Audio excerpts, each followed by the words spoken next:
സ്നേഹക്കൂട്ടിൻ്റെ എല്ലാ പ്രിയപ്പെട്ട പ്രേക്ഷകർക്കും മെട്രോ സ്റ്റാറിലേക്ക് സ്വാഗതം.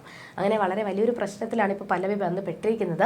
ഇന്ദ്രനെ എങ്ങനെയെങ്കിലും അടിച്ചോടിക്കണം. ഒരിക്കലും ഇന്ദ്രന്റെ കൂടെ ആ വീട്ടിൽ നിൽക്കാനായിട്ട് പല്ലവിക്ക് സാധിക്കത്തില്ല. ഇന്ദ്രനെ എങ്ങനെയെങ്കിലും അടിച്ചോടിക്കുകയും വേണം. പിന്നെ അടുത്ത ദിവസം ഇന്ദ്രന് കോടതിയിലെ ഹിയറിംഗ് ഉണ്ട്. അന്ന് ഇന്ദ്രൻ ഒരു കാരണവശാലും കാര്യങ്ങളൊന്നും തുറന്നു പറയാൻ പാടില്ല. ഇന്ദ്രനെ സപ്പോർട്ട് ചെയ്യുന്ന രീതിയിൽ ഒരു കാര്യവും സംഭവിക്കാൻ പാടില്ല. ഇന്ദ്രൻ അങ്ങനെ പറയാനും പാടില്ല. കാരണം ഊർമിള പ്രത്യേകിച്ച് പറഞ്ഞിട്ടുണ്ടായിരുന്നു, പല്ലവിയുടെ വീട്ടിൽ ഇന്ദ്രൻ വന്ന് താമസിക്കുന്നത് തന്നെ അവിടെ വന്ന് താമസിച്ചു കഴിഞ്ഞാൽ എന്തെങ്കിലും ഒരു അവസരം കിട്ടി ഇന്ദ്രന് കേസിൽ വിജയിക്കാൻ പറ്റുന്ന രീതിയിൽ എന്തെങ്കിലും കാര്യങ്ങൾ തെളിവോ കാര്യങ്ങളോ കിട്ടുമോ എന്ന് അന്വേഷിക്കാൻ വേണ്ടിയിട്ടാണ്, അതിന് വേണ്ടിയിട്ടാണ്. അപ്പോൾ അങ്ങനെയുള്ളപ്പോൾ നിങ്ങളുടെ കൂടെ നിൽക്കുന്നത് കുറച്ചുകൂടി തെറ്റായിട്ടുള്ള കാര്യമാണ്. പിന്നെ ഇന്ദ്രനെതിരെ കേസും കൊടുക്കാൻ പറ്റത്തില്ല. അത് ഇന്ദ്രൻ്റെ ഈ ഡിവോഴ്സ് കേസ് ജയിക്കുന്നതിന് കുറച്ചുകൂടി നമ്മൾ എളുപ്പം ചെയ്തു കൊടുക്കുന്ന വഴിയായി മാറുമെന്നൊക്കെ ഊർമിള പറയുന്നുണ്ട്. എന്നാൽ ഇന്ദ്രനെ ഓടിക്കാനായിട്ട് ഇന്ന് സേതുവും ഹരിയും കൂടി ചേർന്ന് ഒരു പ്ലാൻ ഉണ്ടാക്കി. ആ പ്ലാനിൽ അവസാനം ഇന്ദ്രൻ വന്ന് പെടുകയും ചെയ്തു. വലിയൊരു ബോധം പോകുന്ന ഒരു അവസ്ഥയിൽ തന്നെ ഇന്ദ്രൻ മാറുകയും ചെയ്തു. എന്താണ് സംഭവിച്ചിട്ടുണ്ടാവുക എന്ന് നമുക്ക് നോക്കാം. അതിനു മുൻപ് ആദ്യമായിട്ടാണ് ഈ ചാനൽ കാണുന്നതെങ്കിൽ തീർച്ചയായിട്ടും സബ്സ്ക്രൈബ് ചെയ്യുക. അപ്പോൾ ഞങ്ങളുടെ പുതിയ സീരിയൽ റിവ്യൂ വീഡിയോസ് എല്ലാം നിങ്ങൾക്ക് ലഭിക്കുന്നതായിരിക്കും. അങ്ങനെ വളരെ വലിയൊരു പ്രശ്നത്തിൽ പല്ലവി വന്ന് പെട്ടപ്പോൾ ഊർമിളയുടെ അടുത്തേക്കാണ് പല്ലവിയും സേതുവും ആദ്യം ഓടിയെത്തിയത്. ഊർമിളയെ കണ്ടു, സംസാരിച്ചു. പക്ഷേ ഒരു കാരണവശാലും ഇന്ദ്രനെതിരെ കേസ് കൊടുക്കാനായിട്ട് പറ്റത്തില്ല. അതിൽ ഒന്ന്, ഇന്ദ്രനെതിരെ കേസ് കൊടുത്തു കഴിഞ്ഞാൽ നമ്മൾ എന്തെന്നും പറഞ്ഞു കൊടുക്കും. എന്ത് കൊടുത്താലും ഇപ്പോൾ ഇന്ദ്രൻ പല്ലവിയുടെ വീട്ടിൽ വന്ന് താമസിക്കുന്നെന്നോ അല്ലെങ്കിൽ അത് തനിക്ക് ഇഷ്ടമില്ലെന്നോ അങ്ങനെ കേസ് കൊടുത്തു കഴിഞ്ഞാൽ അത് ഇന്ദ്രനുമായിട്ടുള്ള ഡിവോഴ്സ് കേസിൽ ഇന്ദ്രന് ജയിക്കാനായിട്ട് നമ്മൾ കൊടുക്കുന്ന വഴികളായിരിക്കും. അങ്ങനെ ഒരാൾക്കെതിരെ കേസ് കൊടുത്തു കഴിഞ്ഞാൽ അത് നമുക്കല്ലേ അവസാനം തിരിച്ചടിയായിട്ട് മാറുന്നേ. പല്ലവിയൊപ്പം സന്തോഷത്തോടു കൂടി ജീവിക്കാനായിട്ട് ഇന്ദ്രൻ ശ്രമിക്കുമ്പോൾ അതിനെ ഒഴിവാക്കുന്ന രീതിയിൽ ചെയ്തു കൂട്ടുന്നു എന്നല്ലേ കോടതി ചിന്തിക്കത്തുള്ളൂ. പിന്നെ വേണമെങ്കിൽ തനിക്ക് അപകടം സംഭവിക്കും എന്ന് പറഞ്ഞുകൊണ്ട് കേസ് കൊടുക്കാം. പക്ഷെ അതും കുറച്ചുകൂടി കോംപ്ലിക്കേറ്റഡ് ആണ്. ഇനി ഇതിൽ ചെയ്യാൻ പറ്റുന്നത് ഇന്ദ്രനെ പേടിപ്പിക്കുക. അങ്ങനെ പേടിപ്പിച്ചിട്ട് ഇന്ദ്രന് ഒരു കാരണവശാലും നാളെ ഇന്ദ്രന് കോടതിയിലെ ഹിയറിംഗ് ഉണ്ട്. അപ്പോൾ ഇന്ദ്രൻ വന്ന് അവിടെ ഒരു കാര്യവും സംസാരിക്കാൻ പാടില്ല. പല്ലവിയെ താൻ സ്നേഹിക്കുന്നെന്നോ പല്ലവിയെ മറക്കാൻ പറ്റില്ലെന്നോ അങ്ങനെ ഒരു കാര്യവും ഇന്ദ്രൻ സംസാരിക്കാൻ പാടില്ല. അമ്മ അതിന് എന്തെങ്കിലും പണി നമ്മൾ കൊടുത്തേ മതിയാകൂ. ഇന്ദ്രനെ നല്ലതുപോലെ പേടിപ്പിച്ച് വിടണം എന്നുകൂടി ഊർമിള പറഞ്ഞപ്പോൾ സേതു ആ കാര്യം അങ്ങ് ഏറ്റെടുത്തു.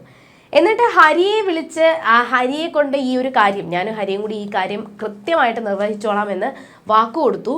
പിറ്റേ ദിവസം തന്നെ അന്ന് രാത്രി തന്നെ ഹരിയും പിന്നെ ഹരി അച്ചും കൂടി ചേർന്നിട്ട് മിത്രേട്ടൻ്റെ വീട്ടിലോട്ട് പോയിട്ടുണ്ടായിരുന്നു. അച്ചു ആണിപ്പോൾ ഓട്ടോയൊക്കെ ഓടിക്കുന്നത്. അച്ഛന് ലൈസൻസ് കിട്ടി.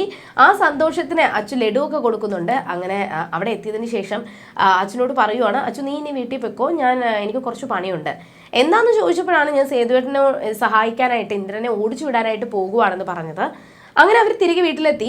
ഇപ്പം പല്ലവി ആവർത്തിച്ചു പറഞ്ഞിരുന്നു, സേതുവേട്ട ഒരു കാര്യവും പാളിപ്പോകരുത്, എന്ത് സംഭവിച്ചാലും ഇന്ദ്രനെ ഈ വീട്ടിൽ നിന്നും ഓടിക്കണം, അതാണ് നമ്മുടെ ലക്ഷ്യം.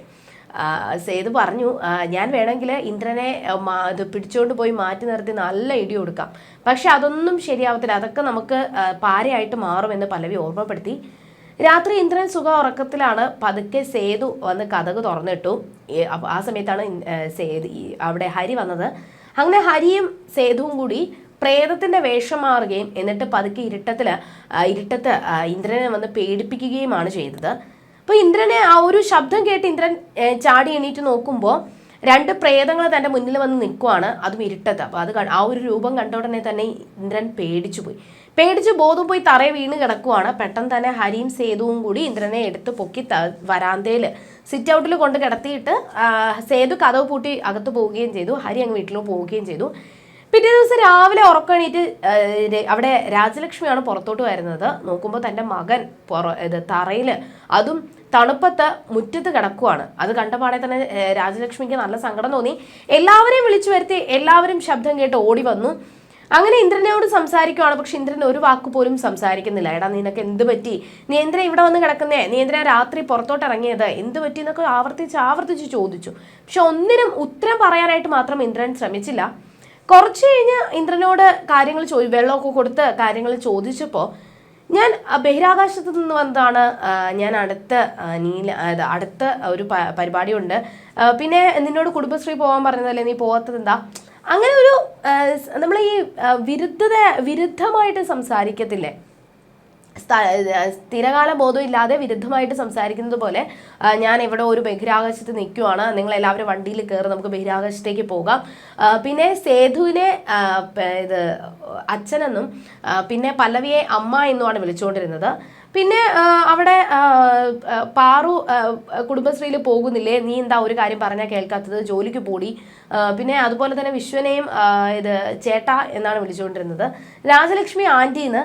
അങ്ങനെ ഓരോരുത്തരെയും മാറ്റി മാറ്റി സംസാരിക്കുകയും അവിടെ സംഭവിക്കാത്ത കാര്യങ്ങൾ ഇങ്ങനെ ഒരു ഇമാജിനേഷൻ പോലെ ഇങ്ങനെ ഇന്ദ്രൻ സംസാരിച്ചുകൊണ്ടിരിക്കുകയാണ്. ഇത് കണ്ടപ്പോൾ രാജലക്ഷ്മി നല്ല പേടി തോന്നി, പക്ഷെ ബാക്കി എല്ലാവർക്കും ഭയങ്കര സന്തോഷമായിരുന്നു. സേതുവിന്റെ പ്ലാൻ ഏറ്റിട്ടുണ്ടെന്ന് പല്ലവി പറയുകയും ചെയ്തു. പിറ്റേ ദിവസം എന്തായാലും സേതു വന്ന് അവിടെ ഇന്ദ്രൻ കോടതിയിൽ വന്ന് സംസാരിക്കാതിരിക്കാനായിട്ട് അവർ ശ്രമിച്ചിട്ടുണ്ട്. ആ കാര്യങ്ങൾ ശുഭമായിട്ട് നടക്കുകയും ചെയ്തു എന്നാണ് അവരുടെ ഒരു ചിന്ത. പക്ഷേ അതിനുശേഷമാണ് മറ്റൊരു സംഭവങ്ങൾ അരങ്ങേറിയത്. ഇന്ദ്രന് യാതൊരു കുഴപ്പമില്ല, ഇന്ദ്രൻ ഓക്കെയാണ് എന്ന് ഇന്ദ്രന് ഒരിക്കലും ഇന്ദ്രൻ കോടതിയിൽ ചെന്നതിന് ശേഷം നല്ലതുപോലെ സംസാരിക്കത്തില്ല, കാര്യങ്ങളൊന്നും പറയാൻ പോകുന്നില്ല. ഈ ഒരു സ്റ്റെപ്പിലാണ് പോകുന്നതെന്നുണ്ടെങ്കിൽ ഉറപ്പായിട്ട് ഇന്ദ്രനെ കേസിൽ തോൽക്കും എന്ന് പല്ലവിയും സേതുവും ഉറപ്പിച്ചിരിക്കുകയാണ്. അവിടെ വെച്ച് ഇന്നത്തെ കഥ അവസാനിക്കുമ്പോൾ ഇനി എന്തൊക്കെ സംഭവിക്കാം? ഇന്ദ്രനാണ് ആള്. ഇതിനെപ്പറ്റി പാറു ചോദിച്ചപ്പോഴും ഇന്ദ്രൻ അഭിനയിക്കുമായിരിക്കും, ഒരിക്കലും ഇന്ദ്രേട്ടനെ ഒരു ബാധയൊന്നും പിടിക്കാൻ പോകുന്നില്ല എന്ന് വിശ്വൻ ഉറപ്പിച്ചു പറഞ്ഞിട്ടുണ്ടായിരുന്നു. അങ്ങനെയുള്ളപ്പോൾ ഇന്ദ്രൻ്റെത് ഒരു അഭിനയമായിരിക്കുമോ? ഇന്ദ്രൻ മറ്റുള്ളവരെ, അതും സേതുവും ഹരിയും ഇങ്ങനെ ഒരു പ്രവൃത്തി ചെയ്തു എന്ന് മനസ്സിലാക്കിയിട്ട് ഇന്ദ്രൻ ഇതെല്ലാം അഭിനയിക്കുന്നതായിരിക്കുമോ? അങ്ങനെ അഭിനയിക്കുന്നതാണെന്നുണ്ടെങ്കിൽ ആ കോടതിയിൽ എത്തുന്നത് വരെ ഇന്ദ്രൻ ഇങ്ങനെ സ്ഥിരകാല ബോധമില്ലാതെ സംസാരിക്കുമായിരിക്കും. പക്ഷെ കോടതിയിൽ എത്തിക്കഴിഞ്ഞാൽ ആളാകെ മാറും. അവിടെ കോടതിയിൽ നല്ലതുപോലെ വാദിക്കും, നല്ലപോലെ തൻ്റെ ഭാഗം ന്യായീകരിക്കാനായിട്ട് ശ്രമിക്കും. അങ്ങനെ ശ്രമിച്ചു കഴിഞ്ഞാൽ കേസിൻ്റെ വിധി എന്തായിട്ടായിരിക്കും തീരുക? പല്ലവി തോൽക്കുമോ, അതോ ഇന്ദ്രൻ ജയിക്കുമോ, അതോ മറിച്ച് ഇന്ദ്രൻ തോൽക്കുമോ പല്ലവി ജയിക്കുമോ? പ്രേക്ഷകർക്ക് എന്താണ് തോന്നുന്നത് എന്ന് തീർച്ചയായിട്ടും കമൻറ്റ് ചെയ്യുക. അത് മാത്രമല്ല, കേസ് അഥവാ ഇപ്പോൾ പല്ലവി കേസ് ജയിച്ചു, ഇന്ദ്രൻ തോറ്റു കഴിഞ്ഞു എന്നുണ്ടെങ്കിൽ പിന്നെ എന്തൊക്കെയായിരിക്കും സംഭവിക്കാൻ പോവുക? അല്ല, പല്ലവി കേസ് ജയിച്ചു, പല്ലവി കേസ് തോറ്റു, പകരം ഇന്ദ്രനാണ് കേസ് ജയിക്കുന്നത് എന്നുണ്ടെങ്കിൽ പിന്നെ സേതുവിൻ്റെ പല്ലവിയുടെ ജീവിതം എങ്ങനെയായിരിക്കും മുന്നോട്ട് പോവുക? ഈ ചോദ്യങ്ങൾക്കുള്ള ഉത്തരം പ്രേക്ഷകർ തീർച്ചയായിട്ടും കമൻറ്റ് ചെയ്യുക. ഇനി എന്തൊക്കെ സംഭവിക്കുമെന്ന് നമുക്ക് വരുന്ന എപ്പിസോഡുകളിൽ കാണാം. അതുവരേക്കും ടാറ്റാ ബൈ.